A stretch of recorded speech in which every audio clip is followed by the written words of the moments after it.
Of what are you most proud in 2016? What would you like to see coming up next session?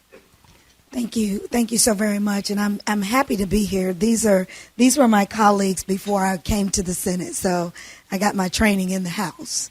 So I'm happy to be here. One of the things that I'm most proud of is also working with the chairmen of various committees. Anthony Sykes, Senator Sykes, was the chairman of Judiciary, and we were able to work on a piece of legislation that he thought he had done previously and taken care of it, and that was to allow judges to have the discretion to give driver's license after people had finished their court sentence as far as drug court was concerned.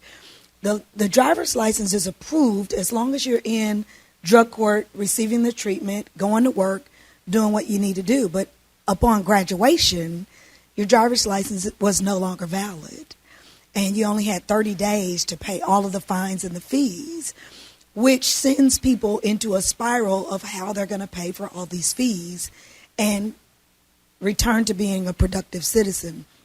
So we were able to allow the judge to have discretion, because that's the person that's in their courtroom showing support from families and churches and employers, to allow them to have a driver's license after graduation for up to 12 months so that they could contribute to their household and take care of their families while they're paying these fees on their journey to success and recovery. So that was one of the things that I was able to work across the aisles with Senator Sykes and accomplish.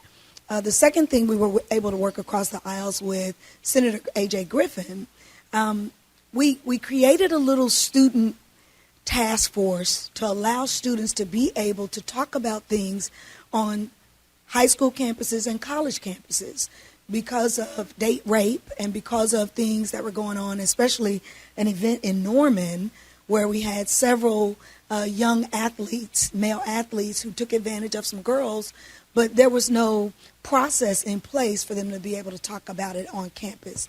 If you didn't have litigation or didn't have the funds to get an attorney, students are affected by this, but they weren't allowed to talk about it. So we included student suicide, all the things that affect young people, but they can come together and talk about those things with a counselor, with someone of that legal background to help them decide what their solutions were going to be. So we've had several successes, and even in education where we've been most challenged with teacher pay and those things. So we've worked with Senator Sharp on education. We've worked with Senator Ford on education and been quite successful in doing incremental things that will allow students to get enrolled and have alternative pathways to success if a four-year college degree was not in their path.